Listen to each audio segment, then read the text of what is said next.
What's going on, you guys? Welcome back to another episode. Today we have a guest on. Her name is Jenny Fisher. She is a fitness influencer by accident, but a very good one nonetheless. Today we're going to talk about, you guessed it, all things health and fitness. But I really want to, we were chatting before this, the goal is to try and simplify fitness as much as possible within the nuances that are always within that whole arena. So we're going to do our best. And I think this would be a really good episode. So, Jenny, why don't you tell people a little bit about yourself and why you're so passionate about this and how you got into it, the whole thing? I am a trainer. I have a virtual training app that I'm one of those. I kind of go with whatever doors are open. I walk through them, and I was blessed to open up my own virtual fitness app where I train men and women all over the world. It's been amazing. But I'm also in the medical sales field and consulting field. Cool. So I've been doing that for over 20 years. I personal trained in college, kind of always stayed fit, and you were saying accidental influencer. While I was a medical salesperson, I had a lot of friends who just knew me as the girl that goes to the gym all the time. Oh, yeah. And so I would have a lot of questions about fitness and what kind of exercise and what kind of modifications and nutrition, all this stuff. And so because I was getting all of these questions constantly, I thought maybe there's a way to use social media to post these things for my girlfriends instead of saying the same thing over and over, or taking one friend to the gym at a time. So I said, "Hey guys, there's some 15-minute workouts online. You can blend them, whatever you want." About 3 months later, I had 1,000 followers, and I'm a Zennial or whatever you want to call it. I didn't even know that people followed strangers for fitness. I had no Oh, yeah. idea. I'm like, people are this is like a thing. So now I'm like officially, I've been doing it for 7 years, and it really fills my cup. But yeah, so I own my training app is called Salt Training App, formerly Get Salty, and it stands for Strength, Agility, Longevity Training. So my focus is really helping people understand the training towards metabolic health and Mhm. longevity instead of just getting a snatched waist. It's not about that. It's about building skeletal muscle, really starting to build up that mitochondrial response and things like that. So that's a little bit about me. But my medical sales background has kind of converted into a metabolic consulting part of it. I was blessed to have a job as a Alzheimer's dementia prevention using AI business development executive. Wow. And through that, I was able to talk to physicians at a very high level about a disease state that they really don't know that much about.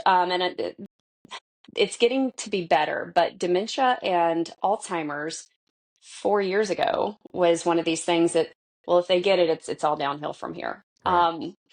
And we started realizing, no, this is a metabolic thing for most people. Usually it's just because they're dealing with sugar insensitivities, they're dealing with low skeletal muscle, things like that. So let's look at the whole picture and let's start preventing these patients that are on their road to that instead of dealing with a patient with dementia, which is it's almost difficult or impossible to reverse. So let's get them to prevent that. But so that kind of in a nutshell is me where I am. Okay, that's awesome. All right, we have to go into that because that is such an interesting topic. The I want you let's talk a little bit more about that. I want you to explain a little bit more about what's going on there, or as Mhm. far as we know, and what's changed over the past few years. Because it's my understanding, and please correct me if I'm wrong. There's type 3 diabetes. And is that kind of the road that you're leaning toward there? Is that it's really not so much of just like a, well, if you get it, you get it, and it's genetic and this, that, and the other, but there's actually some circumstantial things that you can change to prevent it and keep it from happening. Is that correct?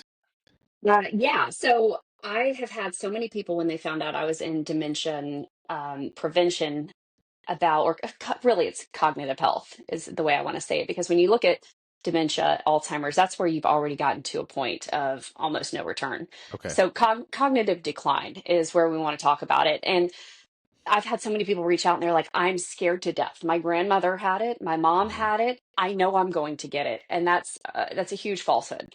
So there are genetic components. There's an ApoE4 component. So ApoE is a gene, obviously. So just to kind of break it down, you get two alleles from your parents, one from your mom, one from your dad, to make this ApoE 4 gene, or excuse me, ApoE gene. So you can have a 1, 2, 3, or 4 allele. So you can get a 3 from your mom, a 4 from your dad, a 2 from your mom, a 1 from your, there's all kinds of combinations. If you have a double 4 allele, which is Chris Hemsworth is famous for, he discovered he was a homozygous ApoE4. Was that in that show he did on Disney that they put out and they Mhm. tested his I did not genes? watch that show, but yes, that's I think Okay. that's where Yeah, it yeah, kind yeah, of I came to saw that. light. So he's in this place where he's like, I'm super fit. Now I'm scared to death that I'm going to get dementia because I have homozygous means you have two ApoE4 alleles. Yes, you are much more prone to start having cognitive decline with that. That is kind of a genetic component. So for Chris Hemsworth, lucky for him, he's got a lot of skeletal muscle. He's been hopefully taking care of himself metabolically, right? Right. But if you have a 3 or 4, you're a little more predisposed to having issues. If you don't have a 3 or 4, for you to get dementia and Alzheimer's, for most people, you just have to live really crappy. That's the best Okay. way I can put it. You Okay. did not take care of yourself for the 40 decades before. Wow. So this is one of the things that I looked at, and I'm like, okay, and you were talking about type 3 diabetes.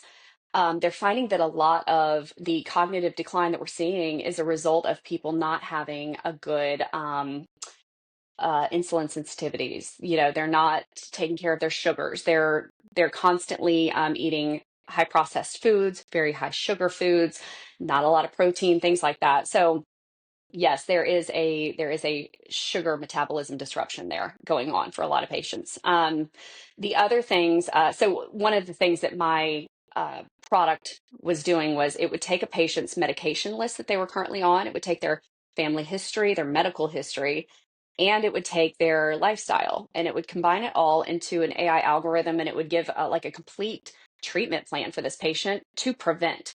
Wow. So, but what was really eye-opening when I first started selling it is the amount of debates I would have with physicians about how important nutrition was. And part of it is number one, physicians, for the most part, don't understand nutrition. Which is They just crazy.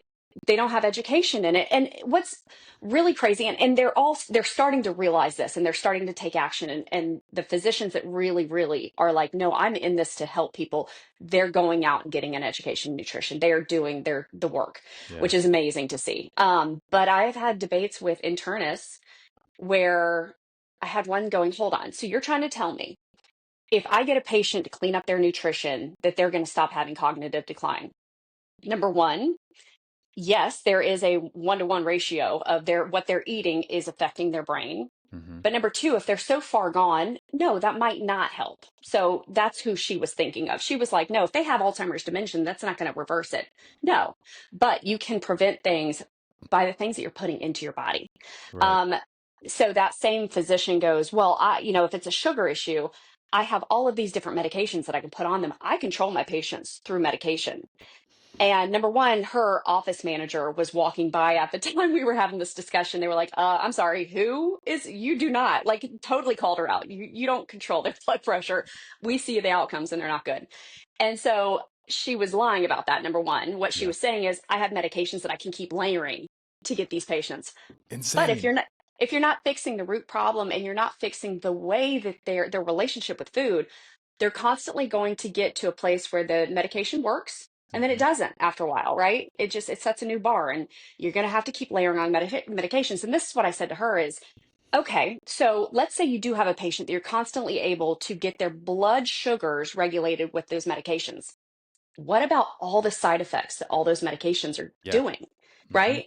Wouldn't that patient, if they knew that a simple change in their diet could maybe take some of those side effects off? Not only that, but you're dealing with all these metabolic conditions that are helped with nutrition and adding muscle through fitness, all of these things. So it's not just it's so narrow scoped of I got to fix their blood glucose level every day. It's let's figure out why the blood glucose is messed up, and Hmm. then all these other things cascade. I mean, Kyle, you're a very fit person. You probably eat well, you're doing your fitness, you're probably sleeping well, you're probably really reducing your amount of stress daily and things like that. Yep. And because you're doing those simple things every day, you're not going to have all of these compounding things, all of these inflammatory issues and all of that. And those are the things that start to show up as cognitive decline. So cognitive decline is a symptom of the metabolic condition, which the metabolic condition is a symptom of poor fueling and poor movement. Yeah. So if I hear you correctly, you're saying it starts now when you're younger, preventing these diseases. And I want to be clear. Like, you're not saying it's 100% guaranteed you'll prevent it, especially if you have the, what was it? What'd you say? The 4-4? ApoE44. Mm-hmm. Yeah. So if you have that, it's not 100% guaranteed, but it is strongly correlated that the way Very. you treat yourself now in your younger years sustainably Mm-hmm. has a drastic impact on whether you're going to see these things in the future. Absolutely. Yeah. Absolutely. Yeah. And so, okay, so what does, this is the question that came to my mind. I'm curious if anyone else out there was thinking that. What does cognitive decline look like? Because sometimes I can't remember a word and I'm like, what's going on in my brain here? Like, what's happening? Right. And so, like, Yep. is that what you're talking about? Or is it just like, is it something more serious, like rather than just word recall? It's different for everybody and it happens at different ages. Some people, they start seeing it at 40. Some people don't see it until they're 80, 90, which is kind of normal, right? Right. You want to stay, if you're having cognitive decline when you're 80, 90, 100, okay, Yeah. we're okay. But typically some of the tests that they do are word recalls. So what they'll do is they'll give you 5 words at the beginning, ask you to repeat it back, and then they'll Oh, have a no. conversation with you and go, okay, those 5 words that we talked about earlier, what are they? Oh, geez. Okay. Or they'll ask you, what is today's date? A lot of people that are having serious cognitive decline, they walk around in a state of confusion. And so you hear about people getting aggressive or anxious or depressed. And a lot of that is, imagine walking around in a little bit of confusion all day long.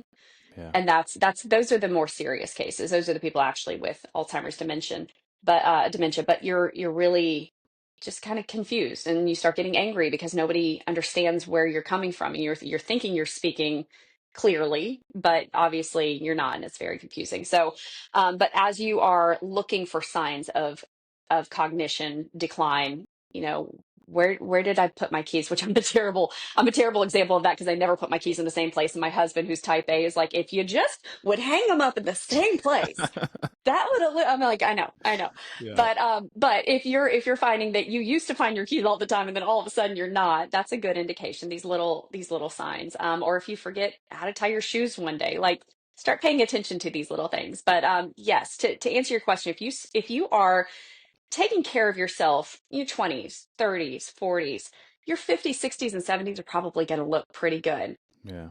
If you live pretty crappy in your 30s and 40s, those are the years, honestly, that are going to start to show up later. It is not too late, though, to reverse some of that. It is not at all. And you're actually, when you're in your 40s, I'm 42, and I feel like I'm at this place of, like, I have complete ownership of what I'm doing. Mm, I'm super excited. I have reduced my metabolic age in the last 5 years, big time. So I am metabolically, I'm showing in my 20s, like early 20s. that's incredible. With my VO2 max, with my skeletal muscle composition, and with all my labs, they come back in my early 20s.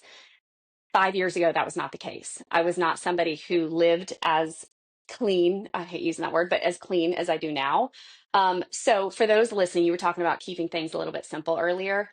For those that are listening, what I do and what I show on my Instagram is to help motivate you and inspire you to do little things a little Mm, bit cleaner. But 5 years ago, I was not doing the things I'm doing every day now.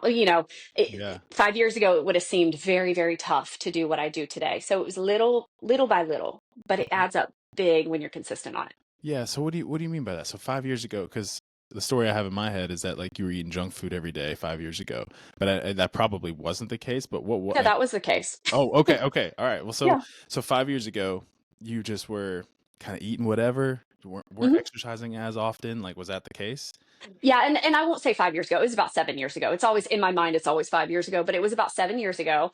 I had had my second baby, and I was always in this place. So a lot of my followers kind of know my story, but I was a college athlete in my 20s. I just kind of ate. And by the way, I have a college nutrition degree. That's the funny part is I understood macros, I understood calories and all that stuff. Did not know how to apply that to make a difference in myself though, which Mm, is interesting. Now I do. So 20s and 30s, I did this like really restrictive diet thing, and then I would not be able to hold on to that restriction and I would binge myself out of it. yeah. So I would see these results and I'd be like, wow, I'm like, I look great. And I wasn't nearly as fit as I am now at my best back then. So now I just walk around super lean. But back then, I would achieve like a 5 or 10 pound weight reduction and be like, oh my gosh, this is amazing. And then binge myself back in like 13 pound gain. It was ridiculous. And I was doing things like the zone diet, which are great, but all I would eat is grilled chicken like dry grilled chicken, Yeah. steamed broccoli, and brown rice every dinner. And you can't sustain on that kind of Yeah. thing. Very boring. Yeah, boring. And I love food. I really love food. So but 7 years ago, I had my second baby, and I just went, you know what? I'm done with this like dieting thing. I'm done going to the gym for an hour and a half. I've got 2 kids now that I just can't do that stuff. And by the way, I was going to the gym regularly throughout all that time. I love the gym. That was mine and my husband's bonding place. We would have date nights before kids at the gym. That's what we love to do. That's And cool. then, but I was always fluffy. I was fluffy fit and was strong as a mule, but just fluffier than I thought I should be. Right. Um, which looking back at it, I was like, no, I was actually probably in a perfect spot. I just put a lot of pressure and expectations on myself. Mm. But so had That's my baby. that's interesting, and I want to come back to that too. But keep going. Yeah. Okay. Yeah, so I had my baby and I just need to simplify things. This is BS that I'm trying to put this much pressure on me while I'm trying to raise 2 babies. I'm trying to nurse this one, I'm trying to raise that one. And so I limited it to about 3 to 4 days at the gym for 45 minutes a day because I'd have to organize with my husband. Let me leave the kids with you so I can go. Hmm. Working full time, obviously. And then the other part of it was I went, let me just work on my portion control. Something in the back of my head went, maybe I'm just eating too much. Like maybe second helpings isn't normal. you know, maybe just not going for the second plate would be helpful. Yeah. So that's what I started with, and that unlocked so much, Kyle. Like I started seeing weight just fall off of me simply because I reduced my intake by maybe 500 calories a day. And when you were talking about eating fast food and all that stuff, we have Hardee's here. I don't know Oh yeah, where, I know okay. Hardee's. Yeah, Carl's Hardee's is Jr. Hardee's. great. Okay. So I am a big fan of their bacon cheeseburger. And probably twice a week, I was going through that drive through while I was in working hours, still eating that. But instead of getting the fries now, I would just get the sandwich. So Hmm. that was my cutback on that. I used to get this burger and the fries and the drink. And I just went, let me get water and a burger. So that's how I cut that back. Used to go to McDonald's every day for one of their McGriddle things. I changed that to a egg McMuffin. So I was still doing the high processed foods, the fast foods, but I just tipped it down on the calories just a little bit. And Yeah. that unlocked a lot, right? So I started losing body fat. I started losing weight. And then still doing the fitness thing, I got a little more motivated to go, okay, well, what happens if I just like start cooking more dinners at home? So I started doing that. I wasn't cooking diet food. I was just cooking food, Yeah. but eating an appropriate portion for myself. So that started working. I started incorporating more veggies and fruits and getting more fiber.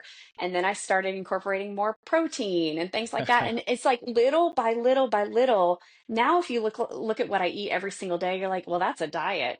For most people, yeah, but it's actually just my norm. And I am perfectly fine, zero restriction. I have dessert almost every single night.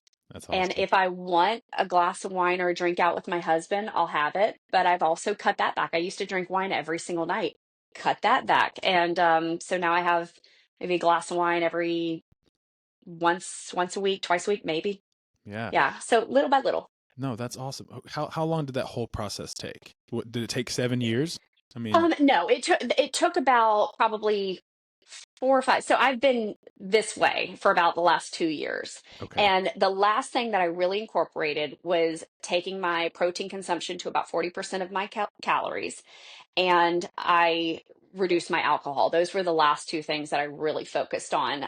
Now I'm focusing on things like I'm going to make my bed every day. I'm going to floss my teeth every day. I'm going to take my makeup every night off. Like these little things now have opened up to let me see what else I can do to develop myself that I know are going to be positive either mentally or physically or metabolically. So yeah, that it was about a 4 to 5 year process. No, that's awesome. And I think it's encouraging for people to hear. It's even encouraging for me to hear because I think people have an all or nothing mentality. You know, Yeah. they'll list out 30 things that they need to do that are completely different than what they're doing now, and they Yeah. get through 30 things for like 2 days, and they're like, "This is exhausting." It's Rather than, exhausting. yeah, rather than realizing, okay, it's taken someone like yourself who's a fitness influencer, you're very healthy, very educated, 4 or 5 years to establish these healthy routines, and you're still adding things as you go along. Hmm. It can be simultaneously encouraging and discouraging because people want results fast. Yeah. But it's like, okay, if you can just swallow the pill that it's going to take you some time, you can get there. You just got one thing after another, like one step after another, Yeah. one routine after another. So I think it's encouraging for people to hear that.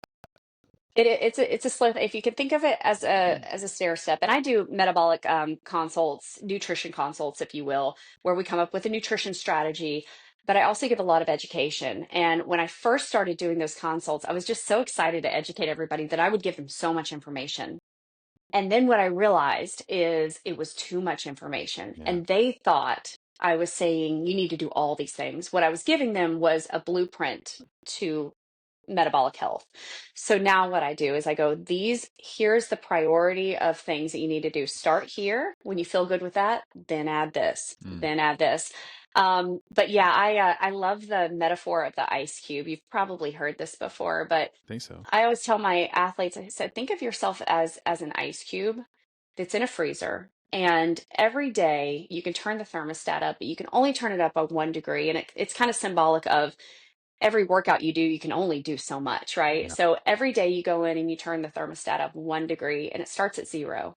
So for 30 days or so, you're going in there and every day sometimes it's hard to go in there and turn that thermostat on, but you get to day 30 and you're like, this freaking ice cube is still solid. Like I don't see any change in the ice Yeah. cube. Like what the F? It's not changing. It's not melting. It's not doing anything.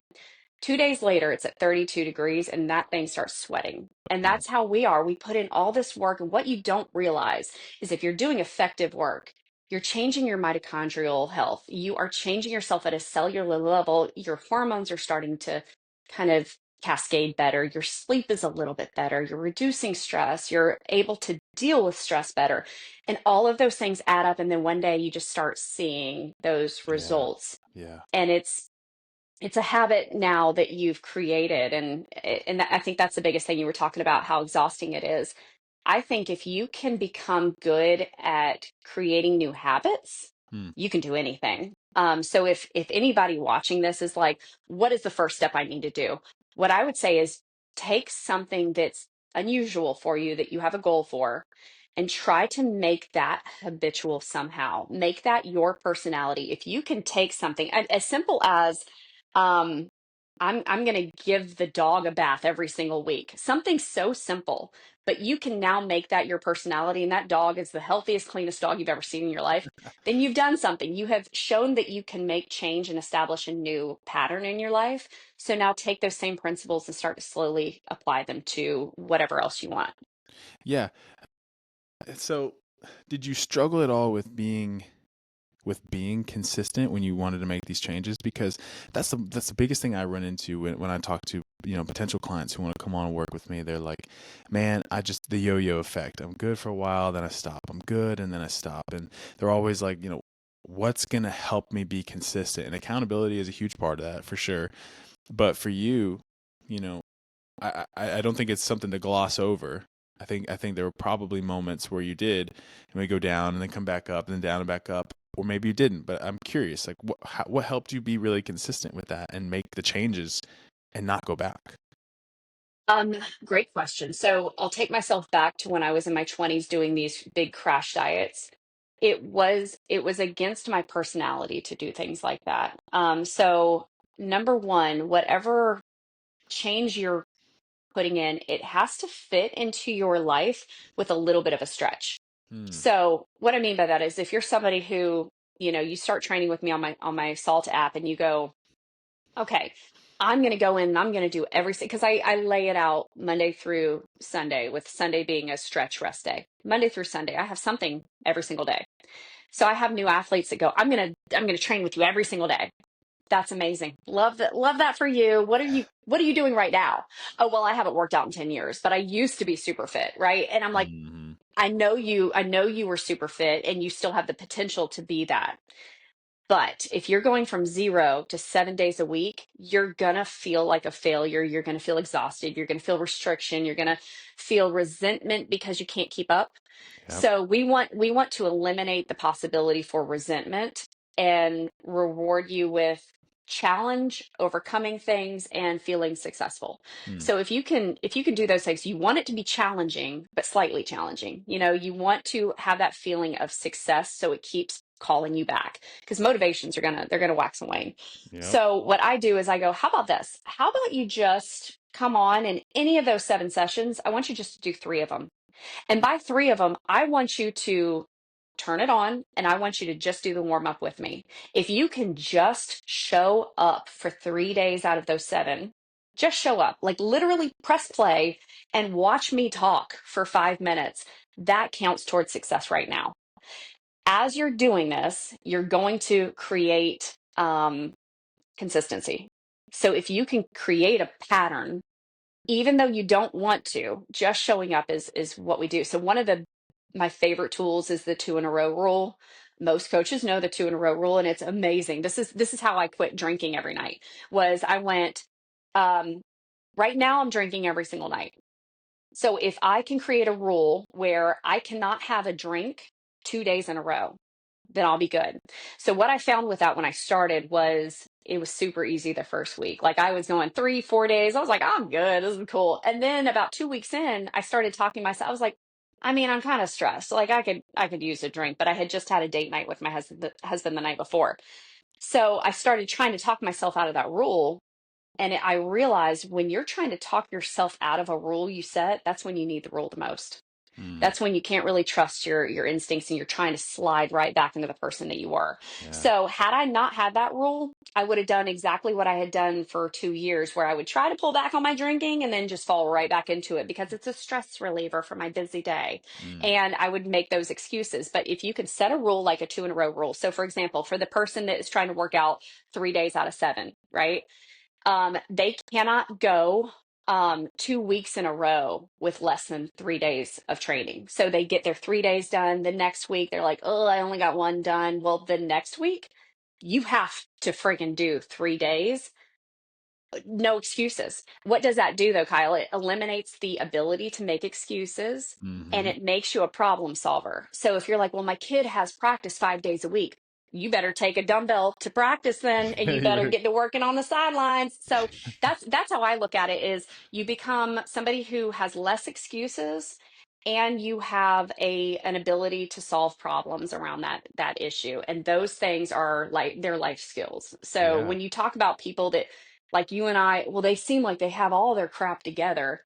There's a reason for that. We have practiced discipline so much that we don't have to practice it anymore. We are just a disciplined person. So if you and I go, we want to adopt this new habit, it's pretty easy to Yeah. do because we know the steps to do it because we've practiced discipline so much. Yeah.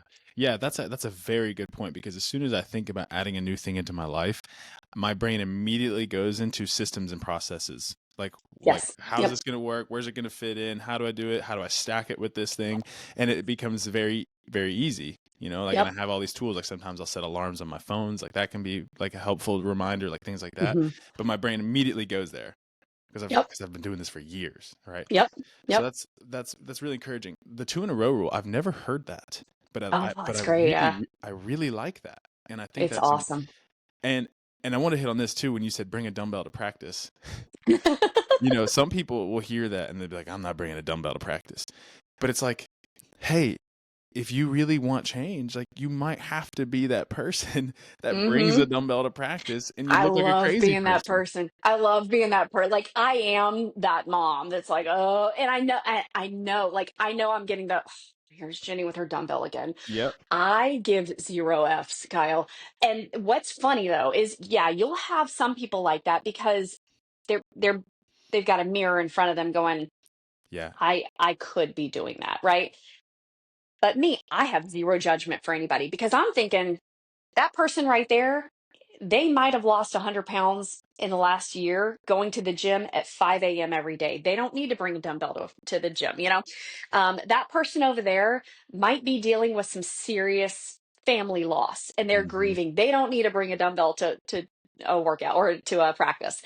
But I personally need this. What I found though is that for every naysayer, you've got five people that are inspired by you. Yeah. So I lean on, I mean, so I had this whole thing about some troll online, and I giggle at it. I stay so unbothered by it. But I also know that for every crazy troll, there's 100 people that I'm actually getting to them to get their butt up off the couch and go to the gym or just Yeah. move a little bit. So if you can do those things and think, well, I don't want to be that mom that's walking around the field by myself while everybody else is sitting in their chairs, you're gonna inspire somebody, I swear Yeah. to you. Yeah.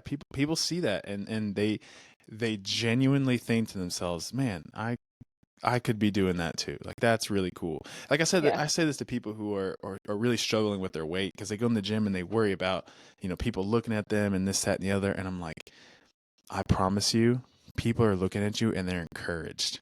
Yeah. They're like, heck Yeah. yeah, like that's so So, cool to see this person in the gym.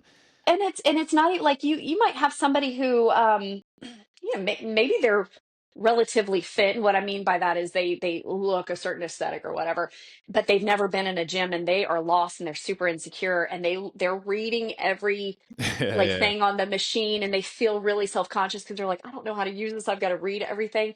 If I happen to notice some, because you can kind of like, if you've been at the gym you can kind of notice new people, Hmm. I get so tickled, like I'm like, yes, yes. So yeah, it's the people that are super fit and super acclimated to a gym setting. I think we're the happiest to see other people come in and thrive and ask us questions and things like that. But yeah, I think there's a stigma of should feeling like you should know, otherwise you don't belong, and that's Yeah. not the case at all. And you had asked earlier about my expectations of myself when I was younger and being like the fluffy fit and how I thought I should have looked a certain way and all that stuff. Yeah. Um I did and I'm talking about this for people that do the whole, well, I need to get in shape before I do a program or something, which Yeah. is a Oh funny man. thing, but it happens a lot, right? Oh yeah. So Um often. it's funny. I do a women's retreat every year. I've got one coming up in the end of April in Fort Lauderdale. And I've had a couple of women, they're like, I'm not in shape enough to come to that. And I'm like, oh no, this is exactly for you. Like this is one of Hmm. those things that you learn. You learn those things. But when I was younger, I used to feel like I go to the gym and spend 2 hours at the gym every night. And I eat grilled chicken and broccoli and steamed rice and all this stuff, or brown rice. And why do I not look like the cover of the hers Muscle and Fitness? Why do I not look like that? And number one, I look back and I'm like, God, you did look strong. You did look so capable, but your thighs were a little bit bigger than your friends, right? And so I would constantly compare myself to my skinny friends who were, we're all in our 20s. I just didn't have that frame. I had a very athletic frame and I was way stronger than any of my friends. And I wish I'd appreciated that more. Mm. I could out sprint anybody, like things like that. That I'm like, God, I wish I had thought about what I am capable of and not just my aesthetic at that time.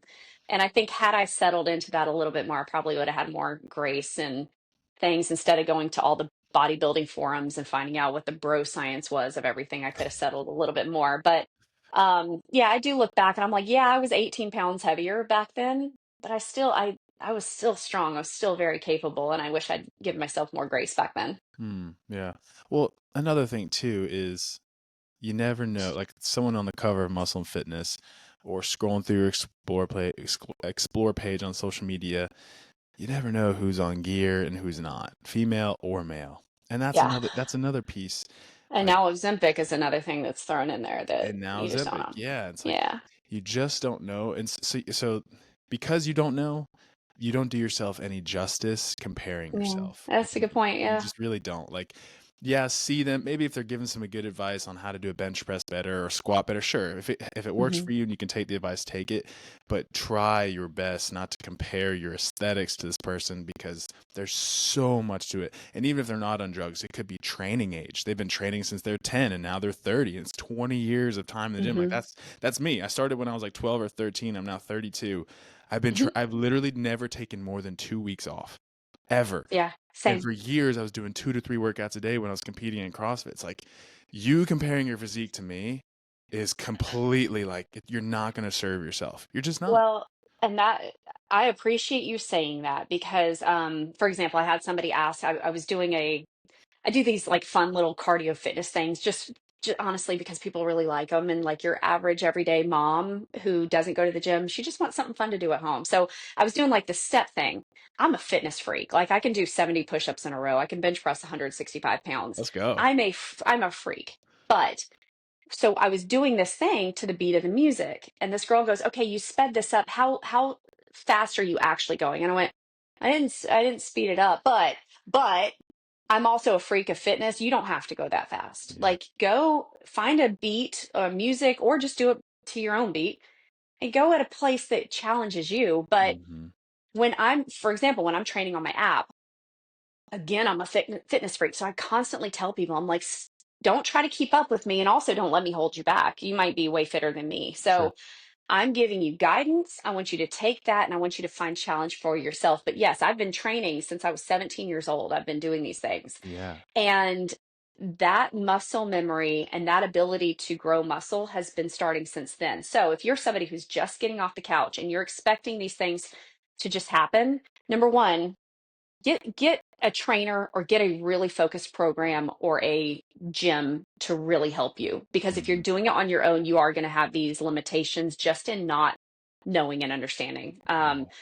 But yeah, so stop comparing yourself to people that have been again, college athlete. I've been doing this stuff my whole life. I'm 42 now and I'm not slowing down. But Yeah. if you're just starting when you're 30 or 40, yeah, don't expect that quick uptake. It can be quick. It can be, but don't expect it. Just expect progress day Yeah. after day. Get That's it. 1% better every single day. Yeah. 1,000%. Hmm. Okay. Metabolic health. And you help people achieve metabolic health. Let's walk through that. We've kind of been hitting on that as we've been going around, but I'd love to make a focus section on this. So what is your process on helping someone achieve metabolic health? How do you analyze it? Like what what do you do to help someone do that? And how important is that to you to consider in training someone? Um, to me, I used to go and I do like the OTFs, so the F45s and all these things, and I would kind of wear myself out, but I loved it because I was so athletic and I felt so just, powerful when I would do that stuff. But it was not answering a metabolic benefit for me. So what I've realized, and a lot of it was intuitive. I would kind of use myself as like a N of one study, right? Hmm. Which I think everybody should do. Quite Yeah. frankly, I think you should use yourself as an N of one study, meaning one person in this in the study, and just use yourself to kind of gauge things up and down. But here's what I look at as just a generalized for the general population of things that you should focus on is if you are training, if your first focus is training, because some people their first focus is training, some people their first focus is nutrition. For some people, they try to do it all at once, which is great. Which is great, but I think if you have a heavy focus on one thing, it's hard to get a heavy focus on both things without crashing and burning. Hmm. So if you're focusing on training, I think, and this goes especially for women as you're entering in perimenopause and menopause, is growing skeletal muscle. So how do we do that? We do that with progressive overload, hypertrophy training. You can do that with burnout sets of lighter weights too. But getting a and I'm a cross trainer, so I do it all. Like Yeah. there is nothing off the table for me because again, I'm a woman of a certain age, so I focus on that demographic mostly. women have got to be doing plyometrics. They've got to be doing jumping. They've got to feel impact in their knees. They've got to be doing mobility training. And this goes for men too, let's be Yeah. honest. I love that you're saying this right now. This is amazing. Yeah, and it's all based in science. It really is. But skeletal muscle building, again, through heavy weight training.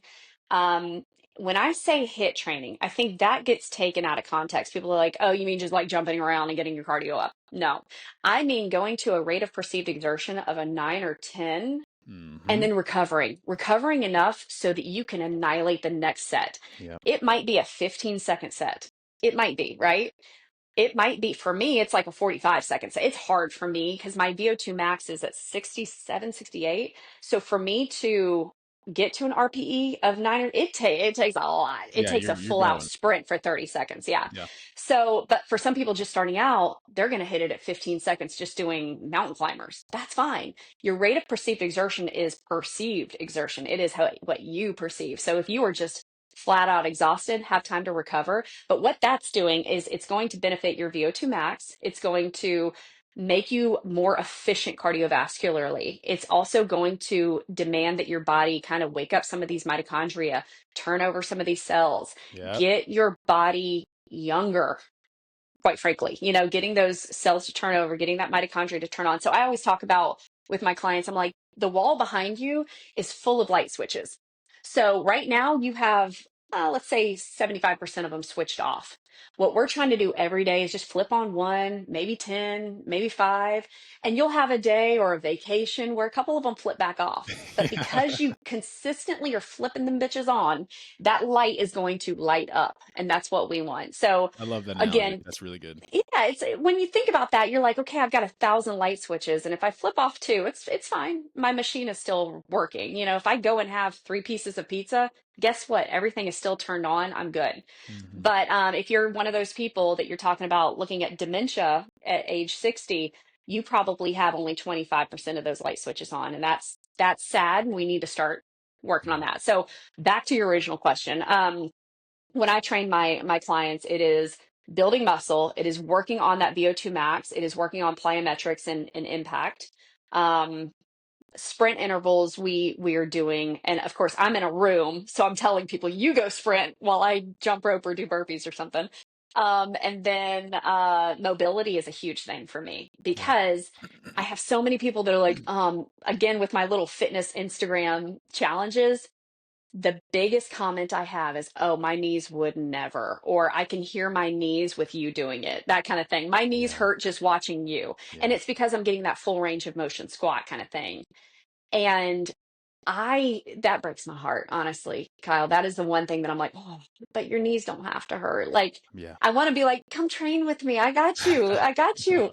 But if you're not doing mobility training, if you're not doing full range of motion movement, if you're not doing that impact jumping, yeah, your joints are going to age, and you are going to be set in the Lucy and Desi era where you hit 40 and you're old, Yeah. and quite frankly, that's bullshit. I'm 42. I'm the youngest I've ever been in a metabolic way. Yeah. I mean, you're crushing it. I think so. Dr. Mike Isertel. I don't. Mm-mm. He's the RP guy. So he's either the co-founder or the founder of RP, but he puts out a lot of really great content on YouTube. He's kind of a wild banshee, like he says a bunch of off the cuff stuff when he's like, because he'll review people's workouts. Okay. But he's fun to watch, and he gives a Yeah. ton of education. And one of the things he said is, if you're watching somebody do something, and you think, oh my gosh, that's gotta hurt. There's no way. It's like, it's not a them problem, it's a you problem. Yeah. And it means you're lacking the resilience to do something, Mm-hmm. and you don't have to, right? And like, to your Mm-hmm. point, like someone sees you squatting full depth, like, oh my gosh, my knees, I could never. No, no, no, no. You need to start progressing into that because your joints can and should be healthy enough to do that. And That's right. you can reverse it. You got to slowly do it and the whole thing, but if Yep. you see that, and that should be like a light bulb in your head. Like, that should be one of the white light switches that turns on. It's like, if you see that and you feel pain in your body, okay, I need to attack this area because it shouldn't be Yeah. like that. I should be able to do something like that. For most people outside of like autoimmune disorders and things like that, and rheumatoid issues, I think bad joints are a choice. And, Mhm. and I mean that by, some people are like, but I drive a truck, I drive a long haul truck. I'm sitting for 8 hours a day. Okay. do you have to sit it for 8 hours a day? Like, could you maybe pull into a truck stop and take a 5 minute walk around your truck? Yeah. Things like that. Like Do some cat cows. sedentary life to me is it's a disease state. It is literally a choice that you're making. Yes, it is kind of an obligation for you to be at your desk. But I had one client who's like, Jenny, I sit at my desk for 8 hours. She's super fit. Like she's very athletic. She's one of my athletes and she eats well. They eat almost all whole foods, but she's been talking about certain things. And I'm like, go get you a yoga ball to sit on for half the day. Like Yeah. that right there is going to make you use your core. I said, every 30 minutes, set a timer on your phone that you literally have to stand up, walk to the kitchen, and come back. I said, just break it up. Go for a Mhm. walk around your building at lunchtime, but break up that sedentary life and don't let that be your excuse. Like you have choices and things you can do. I've got an athlete right now. She's actually my high school cheerleading coach, Oh, cool. and she's been training with me for 5 years, which is so cool. But she, even back then when she was 24, she had knee and joint issues because she has an autoimmune disorder. Since I have known her, she's had two knees replaced. She has an ankle fused. She has some spinal issues. She does every single one of and my sessions do not play around. We don't dig around. We go hard in the paint. She is doing every single session. She modifies everything she needs to, but she goes hard on certain things and she'll send me modifications that she does. And I'm like, yes, That's awesome. her progress and her skeletal muscle that she's built is insane. So I'm like, just keep doing what you're doing. And all she does is she goes, I know what I can do. I'm limited in certain ways, but I focus on what can I do today. That's so awesome. That Yeah. that has to be the mindset you adopt of like, okay, well, what, and that can be. This gets me fired up because this can be at any aspect of life, right? Like any Yeah. aspect of life. Like, what can you do? Don't focus on what you can't do. Like, I'll use Hmm. myself as an example, but like this whole podcast thing. Like, I would love to have a studio and I could do it in person and have all the cameras and the lights. But you know what? I don't have that. But what I have is Riverside app and a webcam set up, and I can get guests. Hmm. We can do the whole thing. It's like you just got to focus on what you can do and Yep. just hammer it. Yeah. And who knows, maybe some limitations will go away over time and you can progress into other areas. You don't know, but like just do it. Because it is excuses, like you said, like, oh, we'll have to sit at my desk all day. No, you don't. You can get up and walk Yeah. around. You can do some Yeah. air You, squats. You can you need set to a do your timer work. on your phone. You Yeah. can do something. Yeah, absolutely. And to go back, I kind of derailed you a little bit. You had asked about what are the metabolic things that people can focus on. So we talked about training. And the other part of it is nutrition. Like, what can we do today for nutrition? Because we had kind of chatted earlier before the podcast started about how confusing things get. And there's Hmm. so much nuance and there's this and that. And we need to eat animal-based protein. We got to take our creatine every day. And so you get moms, my neighbors who are seeing this stuff and they're so confused. They don't have a degree in nutrition. They don't have certifications in these things. So what I tell them is I was like, let's focus on just big picture. Okay. Number one, our focus needs to be on building skeletal muscle. That's a huge thing, especially for women that are going into menopause, because it's not that we're trying to get big and buff, bulky and all that stuff. What we're trying to do is minimize the amount of atrophy that we're going to experience Yeah. because men and women, especially women after menopause, we are going to be losing muscle mass year after year, and it's harder to synthesize protein as we get older. So Wow. we've got to combat all of that. So what we're doing is, and the reason, by the way, the reason why skeletal muscle is so important to me is when you look at people in a hospital, for example, when you have people dying, there are less people. So let me back this up and use good verbiage here. The amount of body fat that a person has is not as detrimental as the lack of muscle that a person has. Right. And so when you look at, and I'll just use this to kind of paint a picture, but if you look at the frail older woman with almost no muscle mass, Hmm. she is in a more serious situation than the 400-pound obese man that also has a lot of muscle on his body at the same time. Those two, she's probably at a worse off Yeah, disadvantage. and that's very paradoxical to people's thinking. It's Hmm. very paradoxical, but yeah, muscle mass is hugely important for preventing all sorts of things. That's right. That's right. So when we're looking at those things, when we're trying to focus on muscle mass, Fat burn will come from all of this, by the way. It is a cascading effect. But when we're focusing on building muscle, you want to eat enough protein. So, what I advise my clients to do is if you're eating 25 to 40% of your food from protein, you're going to help yourself build muscle on. So, even if you're losing muscle, you're going to be replenishing that. Um, Science has shown that if you can eat between 30 and 40% of your calories from protein, it really doesn't matter what your fats and your sugars work out as. Your body composition should be about the same, Wow. depending on how much protein you're taking and the amount of calories you're taking, right? Yeah. Because if you're eating excess calories, you're going to store that as fat. Yeah. So we want to get a good calorie budget. So if you're somebody who's like, I would like to lose weight, the best equation that I can go with that works for most people is your current body weight times 12. That should be a slight deficit for you. If you're trying to maintain your body weight, 14 to 15 times your body weight will probably keep you at a nice maintenance.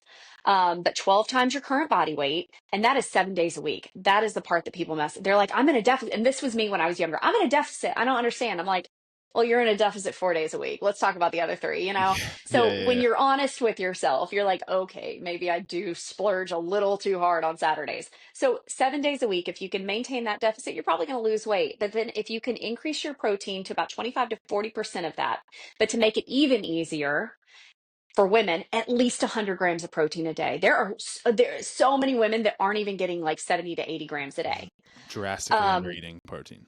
Drastic. Drastically under eating, and part of it is because they're thinking, well, that's like bro stuff. I don't need all that. I need just to lose calories. That's all I need. Yes, but here's the benefit of protein though. If your protein is high enough, food noise gets reduced, your energy goes up, your sleep gets better, your appetite is like not as, crazy. You're staying fuller longer, the meals are more satiable. So all of those things are like protein is one of those magic things that we don't think about in all of its glory. We just go, oh, okay, that's what the bros eat to get stronger. Right. It's Yeah. doing so much from a dieting perspective. It is a wonder drug. So I always talk about taking protein in a medicinal dose. So stop thinking of protein as like a macronutrient. Think of it as medicine. So I take Yeah. my That's great. medicine I in love that. it's 30-gram blocks. I have 3 meals a day, 30 grams or more for each meal. If you do that, you're already at 90. And some of those meals are going to have more. Or you might have a snack every once in a while of a meat stick or yogurt or something like that to up it even more to that 100 grams. But the optimal number is your ideal body weight. So if I want to, for example, if I wanted to weigh 120 pounds, which would never, but if I wanted to weigh 120 pounds, I would try to eat 120 grams of protein. So Right. that's a goal for you. And then again, fat and carbs, there's nothing wrong with those. You need it all. You need it all. But, getting it to where your calories are under in a deficit if your goal is to lose weight is that. The other thing that I always talk about is getting enough fiber and reducing your added sugar. If you're Mm. if you're focusing on adding fiber, so I eat 40 to 80 grams of fiber a day. Some people need to kind of slowly get to that. But if you're focusing on that, and Kyle, you probably eat a lot of fiber because you're eating a lot of whole sources of foods. Hmm. The people that tell me, Jenny, I can't find fiber. It's so hard for me to add fiber into my diet. I go, you're eating a lot of high processed foods. If Yes. you were to actually eat whole plants, whole grains, whole fruits, whole veggies, seeds, all that stuff, you would find fiber. It is everywhere. Hmm. So the people that start eating from whole foods are like, oh, you're right. Yeah, It's fiber's not as in hard as I thought. everything. It's not as hard as I thought. Same thing with protein. When you really start focusing on protein, it's everywhere. So and then reducing the amount of added sugar. So if you're just starting, I would say keep your added sugars under 50 grams a day. For somebody like me, I try to keep it under about 35 grams a day. But that's something that you ease into. I have a dessert every single night. I reserve my added sugar for that. Nice. So throughout the day, I'm eating whole fruits, whole vegetables. Those don't count for added sugars. Those are bonus sugars. Those are Yeah. good. Yeah. Yeah. Yeah. Yeah. It's when it comes with fiber packed with it, you're fine. But when you are eating cereals with sugars, when you're putting sugar in your coffees, when you're, Oof. gums with sugar, anything like that, those are added sugars. Yeah. Sodas, terrible. But yeah. Yeah. I had a guy I was talking to, a potential client. He didn't end up wanting to do it, but I was like, okay, so what does your breakfast look like? He's like, oh, it's pretty healthy, and he wanted to go right to lunch, and I was like, okay, well, but what are you eating for breakfast? He's like, well, I have cereal, and I was like, Okay. Yeah. We're gonna have to work on Yeah. that. We're gonna have to work on that, and Yeah, and cereal. So I had this conversation with my kids. My children could probably teach a college course 101 on nutrition because we're like you get this. If we teach you little by little, you're going to get this. So my kids are really well versed in nutrition. oh, I love it. But I was one of those moms, again, stair step thing. One of the things I used to feed my kids before they'd go to school, Frosted Flakes and stuff, because I was like, well, I mean, I ate it, it didn't kill Mhm. me. That was my mentality back then. And my kids love it. They love it. They ask for it. So I'll give it to them. And I finally got to a point where I'm like, what am I doing? Like, Mm. why? And again, if you're a mom giving your kids Frosted Flakes, don't feel like you have to be Jenny Fisher and take that away from them. This is my story. But I looked at it and I went, I'm sending my kids to school on pure sugar. Like there's nothing else but sugar in that cereal. They're going to school, they're probably crashing, they're probably getting irritated, they're probably getting sleepy and all these things. And these kids are high level athletes. They're doing high level jiu-jitsu tournaments all over the world. They're tackle football players. Like they need protein. So I stepped it up and I went, guys, here's what we're gonna do. I will still buy Frosted Flakes if you want them. However, they're not going to be for breakfast anymore. We're going to eat protein and some good carbs before you go to school. But if you want Frosted Flakes for dessert, because they're allowed to have a dessert every night if they eat their protein and fiber for dinner. I'm like, if you want that for dessert though, you can have that. And they're like, Yeah, well, screw that. I don't want that for dessert. I want a popsicle. And I'm like, oh. So we just don't buy it anymore. I gave them the option. I said, we can still have this in your life, but this is the role of the cereal now. Do you still want that indulgence? And they're like, no, we'd rather have like actual dessert. Cool. Okay. that's Because awesome. they understand. They understood what I was saying. They're like, yes, mom, you want us to feel fueled and you want our muscles growing, you want us to be able to repair. So they got it. They picked it up. That's so awesome. I want to do this. Can you give someone what your day of eating looks like? Like a day, like not a maybe not a quote unquote cheat day, but just like a Mhm. like Monday through Friday, whatever it is. Like this is how I'm eating my food. Can you lay out for someone some sample ideas? I can. And if you end up following me on social media, you'll see that I never do here's what I eat in a day. I do share my individual meals in my stories. I'm like, this is my breakfast, this is my whatever. Hmm. But here's why I don't regularly share that as a influencer is because me 5 years ago would have seen that and gone, I can't do that. Like, there's no way I can keep up with that. That's a diet. But I'll kind of break it down for you and make it. I'll give you the building blocks in my head of how I build this too. Perfect. So Yeah. when I train, typically I train live on my app in the mornings at 6:30. Before my training, I have a little bit of sugar, simple glucose to fuel my workout. Why Beautiful. do I do that? Because my workouts aren't about burning calories. They're not about burning fat. They are about going as hard as I friggin' can, and I don't want to hit a wall. So having that available blood glucose to pull from during that session will make it better for me. So I Beautiful. have like 10 grams of sugar before in the form of agave or whatever. And then after my workout, I'll have some coffee. And I sometimes will put a little bit of protein in my coffee, but my breakfast has 30 to 45 grams of protein in it. So what that looks like is eggs with cottage cheese, maybe some of the Costco pre-cooked chicken or steak. Maybe I have leftover steak that I heat up in the pan. So steak and eggs, 30 to 45 grams, again, getting that medicinal dose of protein. And then I'll have some kind of whole fruit on the side. So if it's maybe I'll have cottage cheese with fruit, Greek yogurt with fruit, a whole plum, a whole apple, big on kiwis with the fur on it. I like that. But if you can eat Kiwis are incredible. Oh my gosh, kiwis are the they're best. so good. And eat the golden ones with the skin on it. Have you tried No, it with the skin? no, Bro, dude, game changer. It's really. so good. It's like crunchy. Oh, it's so good. The Okay, not the really furry ones, like the minimally, you just know, minimal fur. minimal fur. Yeah. Like she had a bikini wax kind of thing. So those are amazing. And then yeah, bananas, anything like that. People are like, "Oh, bananas are so high in sugar." Yeah, but there's fiber in there. Like get your fiber. Sometimes I'll add chia seeds to whatever I'm doing if I need a little bit of fiber, a little bit of good fats. Okay, so that's my breakfast. Typically, it's about 400 to 600 calories in that. Nice. So I am high protein, high fiber is my focus there. No added sugars. I don't drizzle nothing with honey. I used to. back in the day, I'd be like, oh, honey's healthy. Yeah. Honey is added sugar. That's all it is. So if you want it before your workout, great. So then going on to lunch about 3 to 4 hours later, because I've had so much protein, I'm full until then. My lunch is maybe a high fiber wrap, like one of those carb neutral wraps or whatever. Yep. I'll put some grilled chicken or grilled steak in there, maybe even some deli meat. I'm not weird about deli meat because I don't eat it that often. I'll put some lettuce, tomatoes in there. And then I do homemade ranch, and I'll just drizzle a little bit of homemade ranch in Oof. there. Yeah, You're just speaking a my little bit, language right right? now. Sounds Dude, great. I am big on sauces and spices Yeah. and I'm huge on those. So I do cooking classes on my Instagram live because I want people to see. I'm like, I cook 5 days a week for my family, restaurant quality foods, and it takes me 30 minutes and it's so easy and so healthy. That's awesome. Um, so I'll have that for lunch. Trying to think of some sides that I might have for lunch. I'm not big on sides. If it's like if that wrap is big enough, it's gonna fill me up kind of thing. But sometimes I'll have like a Fairlife protein drink with it on the side. Again, trying to at least hit that 30 grams of protein Yep. is a big goal for me. I might have some leftover veggies. If I have roasted veggies, I'll heat those back up. I'm not a meal prepper. I like fresh food for dinner.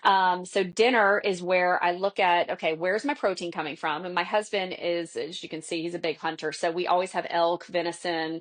I'll have steaks in the freezer. I always have wild caught seafood in the freezer, everything. So I literally 20 minutes before I cook something, I'm like, what am I going to cook? But I start with the protein. I'm like, okay, I'm going to do scallops today. Great. So I get those out and then I figure out what do I want for my vegetables. So I always have fresh vegetables, but you can also use frozen vegetables. Frozen is amazing. Whatever I'm doing though, I use those. I get about, I don't know, between 8 and 15 grams of fiber from the veggies. Mm-hmm. And I'll do just roasted with olive oil or avocado oil and some salt and pepper in the Yep. oven. And then I usually do a grain. So instead of rice or like bullshit grains, I do farro is a staple in our house. Do you use farro much? I haven't. No. Oh man, I'm telling, dude, I'm gonna change your whole entire life, bro.